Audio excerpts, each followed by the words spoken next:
The night was silent, except for the whisper of the wind through the palm fronds.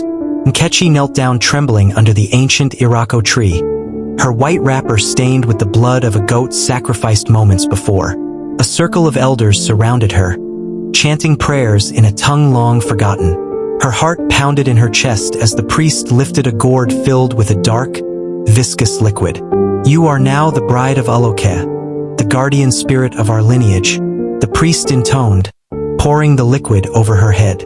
Nkechi wanted to scream, to run, to resist, but her legs felt rooted to the ground. The air shimmered before her, and a figure emerged. A tall, shadowy being with eyes like molten gold. Aloke. As the spirit extended a hand toward her, Nkechi felt her soul tugged toward his. It was as if an invisible thread bound them together, tightening with every passing moment. "You are mine, Nkechi," Aloke said in a voice that was both a whisper and a roar. "Forever." If you have watched up to this point and haven't subscribed, please subscribe, give me a thumbs up and leave a comment. Thank you. The days following Nkechi's wedding to Aloke were a blur of confusion and dread. Nkechi was forbidden from speaking of the ceremony to anyone outside the family. Her mother, eyes heavy with guilt, avoided her gaze, while her father insisted that this was her destiny, her duty to their bloodline. Nkechi's nights were the worst. Aloke visited her dreams, his voice wrapping around her like a snake. He whispered promises of protection and power, but she only felt trapped. When she tried to resist, the dreams turned to nightmares, with shadows that clawed at her and an endless void that threatened to swallow her whole. One evening, as she sat by the river, tears streaming down her face, a stranger approached. He was tall and broad-shouldered, with kind eyes that seemed to see straight into her soul. "You look like someone carrying the weight of the world," he said, sitting beside her. His name was Obinna, and his presence was like a balm to her aching heart. For the first time in weeks, Nkechi felt the chains of her covenant loosen ever so slightly. But little did she know, meeting Obinna was no coincidence. It was the beginning of a storm that would change everything. The days turned into weeks, and Nkechi found herself drawn to Obinna. He seemed to appear whenever she needed solace, his laughter chasing away her dark thoughts. They shared stolen moments by the riverbank, speaking of dreams and desires she had long buried under the weight of her family's covenant. "Why do you always look so sad?" Obinna asked one evening, his voice tinged with concern. Nkechi hesitated, her gaze fixed on the rippling water. She wanted to tell him everything. The ceremony, Aloke, the oppressive weight of her fate. But the words lodged in her throat, a warning echoing in her mind. "The spirit will know." "It's nothing," she lied, forcing a smile. "Just family troubles." Obinna didn't press further, but his hand brushed hers, sending a warmth through her that she hadn't felt in years. She knew it was dangerous to let him into her heart, yet she couldn't stop herself. With every laugh, every touch, the bond she shared with Aloke felt more like a prison. But that night, as Nkechi lay in bed, Aloke appeared at the foot of her bed, his golden eyes burning with anger. "You forget your place, bride," he growled, his voice reverberating through the room. "You belong to me, and no mortal man can change that." Nkechi woke in a cold sweat, Aloke's warning ringing in her ears. She felt his presence everywhere, in the rustling of the trees, the flickering of the lantern, the shadows that seemed to stretch unnaturally across her room.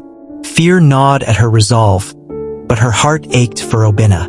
She resolved to end their meetings, for his safety if not for her own. The next day, she met him by the river and tried to push him away. "We can't see each other anymore," she said, her voice trembling. "Why?" Obinna asked, his brow furrowing. "Did I do something wrong?" "It's not you," she whispered, tears streaming down her face. "It's complicated," but Obinna refused to leave.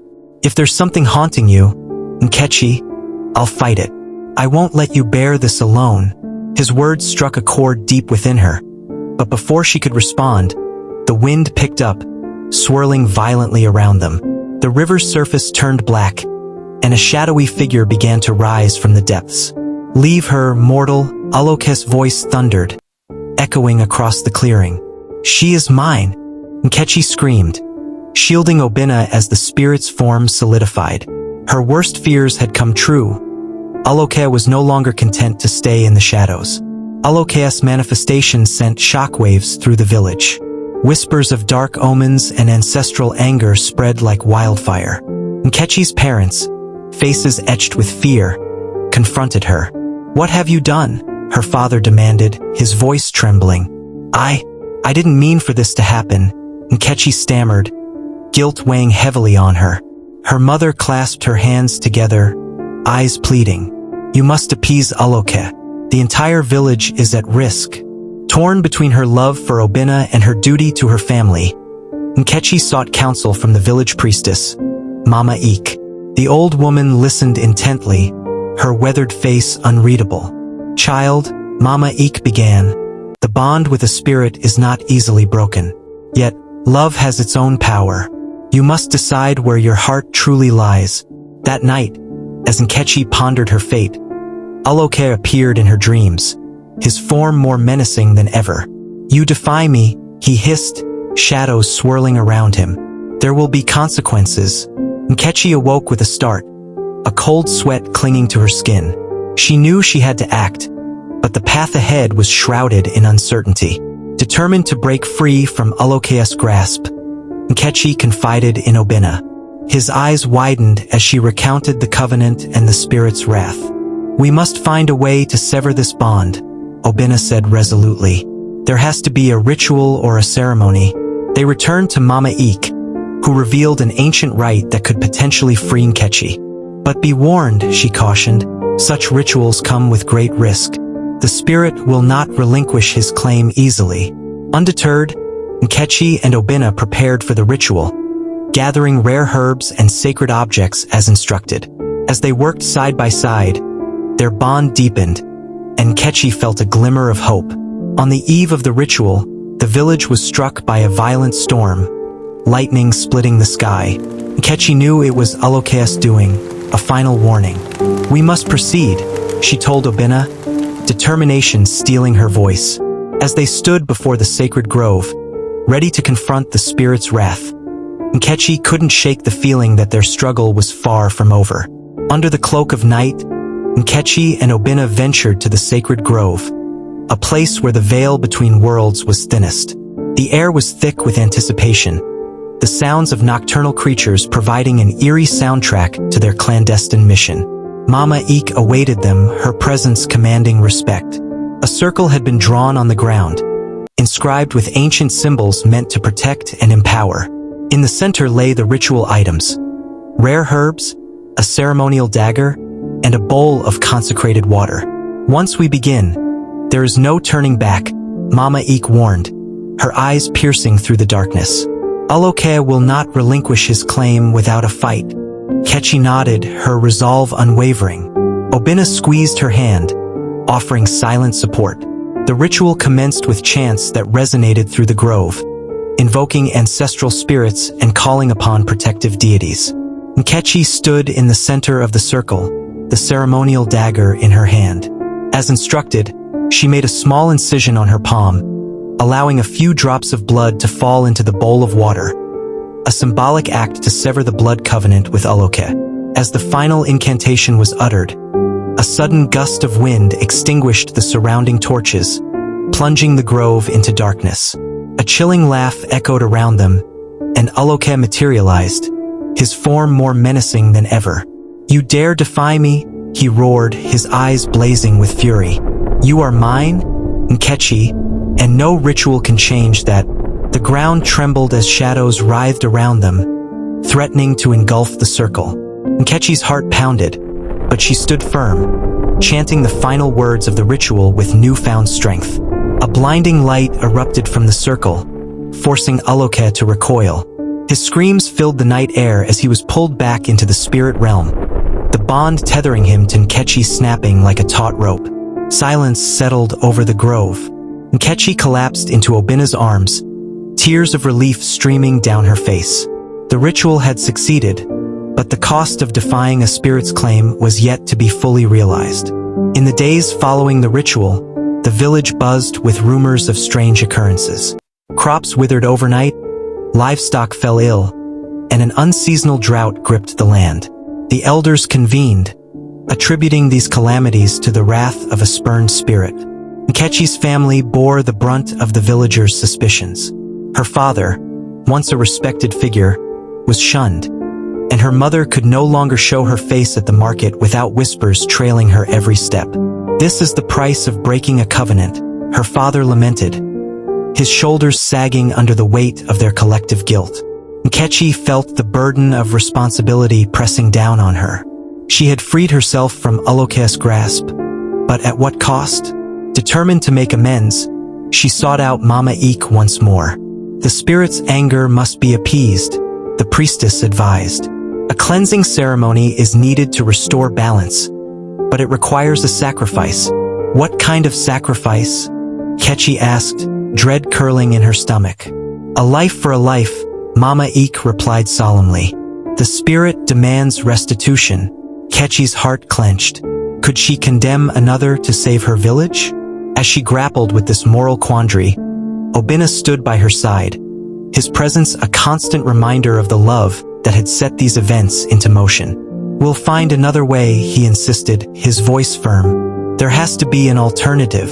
Together, they delved into ancient texts and sought the counsel of neighboring traditional priests, determined to uncover a solution that would spare innocent lives. But time was running out, and Aloke's vengeance loomed ever closer, casting a shadow over their every move. As Nkechi and Obinna delved deeper into ancient texts and sought counsel from neighboring traditional priests, they stumbled upon a revelation that sent chills down their spines. In a forgotten manuscript, they discovered that Obinna was the reincarnation of Aloke, the very spirit to whom Nkechi had been bound. The realization struck them both with a mix of fear and confusion. Obinna, the mortal man she had fallen in love with, was the earthly vessel of the spirit she had sought to escape.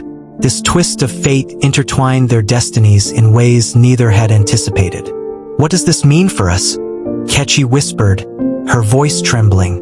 Obinna took her hands in his eyes reflecting the turmoil within. "It means our bond is deeper than we ever imagined. Perhaps this is why Aloke's spirit was so possessive. He sensed our connection even before we did." Determined to understand the implications of this revelation, they returned to Mama Ik. The priestess listened intently, her expression grave. "The reincarnation of a spirit into a mortal form is rare," she began.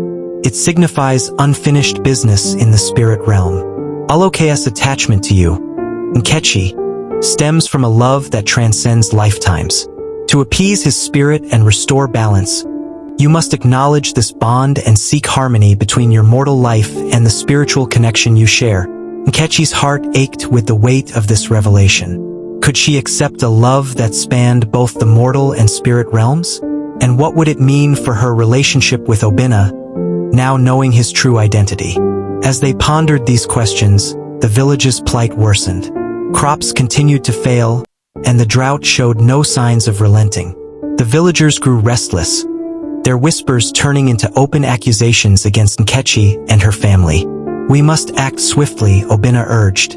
"If acknowledging our bond can appease Aloke's spirit, then we must do so, for the sake of the village and our future." With heavy hearts, they prepared for a ceremony to honor their connection, hoping it would bring the peace and balance they so desperately sought. Under the guidance of Mama Ik, Nkechi and Obinna organized a ceremony to honor the bond between the mortal and spirit realms. The entire village gathered at the sacred grove, curiosity and hope mingling in their eyes. An altar was erected, adorned with symbols representing both Aloke's spirit and Obinna's mortal form. Offerings of kola nuts, palm wine, and sacred herbs were placed upon it, each item chosen for its significance in bridging the gap between worlds. As the ceremony commenced, Mama Ik chanted incantations, calling upon the ancestors and deities to witness the reconciliation. Nkechi and Obinna stood before the altar, their hands clasped together, symbolizing their unity. "We acknowledge the bond that transcends lifetimes," Nkechi declared, her voice steady. We honor the love that connects the mortal and spirit realms. Obinna continued, as the reincarnation of Aloke, I seek harmony and balance. Let this union bring peace to our village and restore the natural order. The air in the sacred grove grew thick with tension as the ancestors hovered above, their forms shimmering like molten gold against the darkness. Nkechi stood trembling, her heart breaking under the weight of their ultimatum. One life must still be given to restore the balance. The words rang in her ears as she stepped forward, her voice steady despite the tears streaming down her face. Take me. I will give my life for the village, for my family, and for the man I love. No! Obinna shouted, his voice raw with emotion. He grabbed her hand, pulling her back. This is not your burden, Nkechi. I am Aloke's reincarnation. If anyone must pay the price, it is me. The ancestors observed them in silence, their eyes, ageless and all-seeing, fixed on the pair. Nkechi shook her head violently, her grip tightening on Obinna. You don't understand. If I don't do this, the curse will never end. I can't live knowing I doomed our people because I was afraid. Obinna's gaze softened, his thumb brushing away her tears. And I can't let you sacrifice yourself for something that began with me. My soul belongs to Aloke, not yours. Let me do this, for you and for everyone. As they argued, Aloke's shadowy form loomed larger, his voice cutting through their despair like a blade. Enough of this sentiment, he thundered. The choice has already been made. The key must pay. Before Nkechi could react, Obinna stepped forward, his arms outstretched. If you must take a life, take mine, he declared. I am your reincarnation. Let this end with me. The ancestors murmured among themselves, their voices a symphony of judgment and contemplation. Finally, their leader stepped forward, his presence commanding. Very well, he intoned. The reincarnated soul shall merge with the spirit. Together, they will become one and walk neither as man nor spirit but as a guardian between worlds. This will restore the balance. Nkechi cried out, reaching for Obinna as his form began to shimmer and dissolve. He turned to her, a bittersweet smile on his face. Don't cry for me, Nkechi, he whispered. This isn't an end. It's a beginning. I'll always be with you, in every breeze, in every sunrise. His body glowed brighter, transforming into a radiant figure of light. Aloke's shadowy form merged with his, and for a moment, the grove was filled with blinding brilliance. Then silence. Nkechi fell to her knees, her sobs echoing through the now quiet grove. The ancestors faded, leaving her alone in the sacred space. But as she looked up, she felt a warm breeze brush her face, carrying with it the faintest whisper of Obinna's voice. I'll always love you. The days following Obinna's transformation were a blur of grief and longing for Nkechi. The village celebrated the end of the curse with feasts and dances, but Nkechi could not bring herself to join them. Her heart felt hollow, her days heavy with the absence of the man who had given everything to save her. Mama Eek visited her frequently, bringing herbs to soothe her frayed spirit and stories of others who had found strength after loss. Grief is like the tide, she told Nkechi one evening. It ebbs and flows, but eventually, it leaves behind the treasures of memory and resilience. Determined to honor Obinna's sacrifice, Nkechi threw herself into her work. She tended to the fields, her hands planting seeds in the soil he had saved.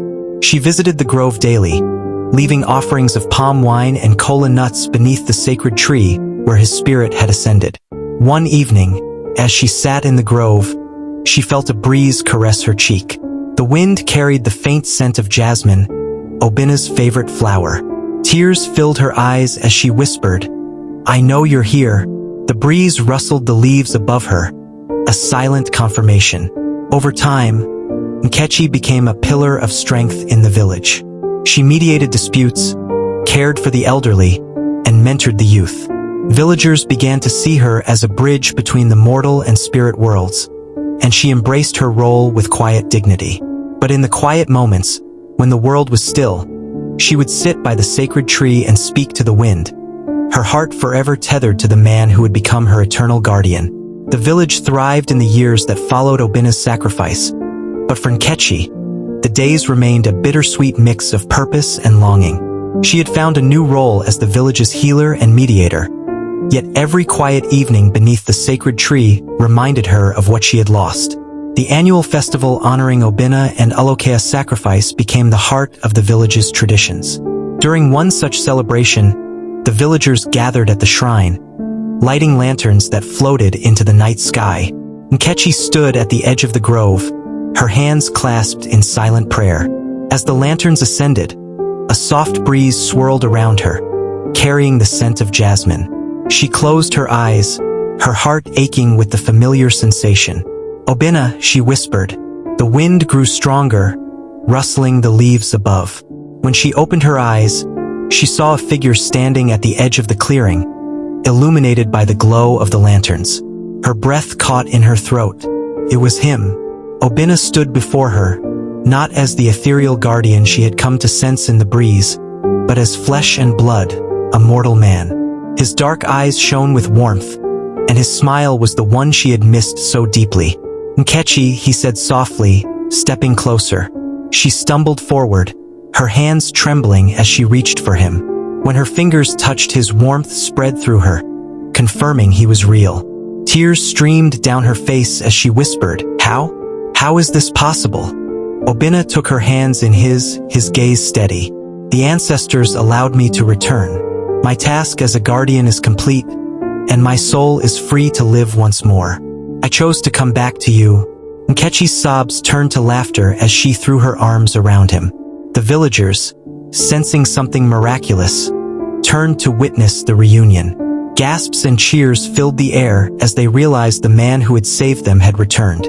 That night, the festival transformed into a celebration of love and rebirth. Nkechi and Obina sat together beneath the sacred tree, their fingers intertwined as they spoke of the years they had been apart. "I never stopped loving you," she said, resting her head on his shoulder. "And I never left you," he replied, pressing a kiss to her forehead. "Now we have a second chance to live the life we dreamed of." The grove, once a place of sacrifice and sorrow, now symbolized hope and renewal.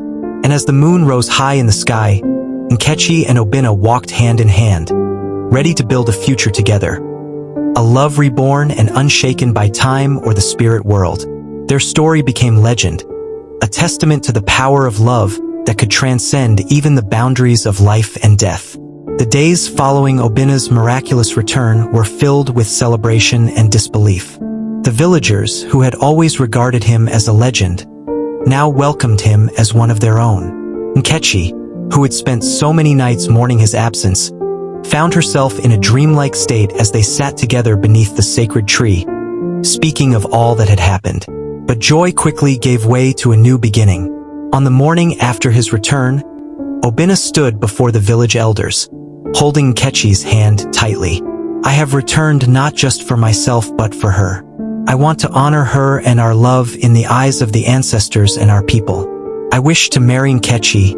The elders, touched by the story of their love and sacrifice, gave their blessings. The preparations began immediately.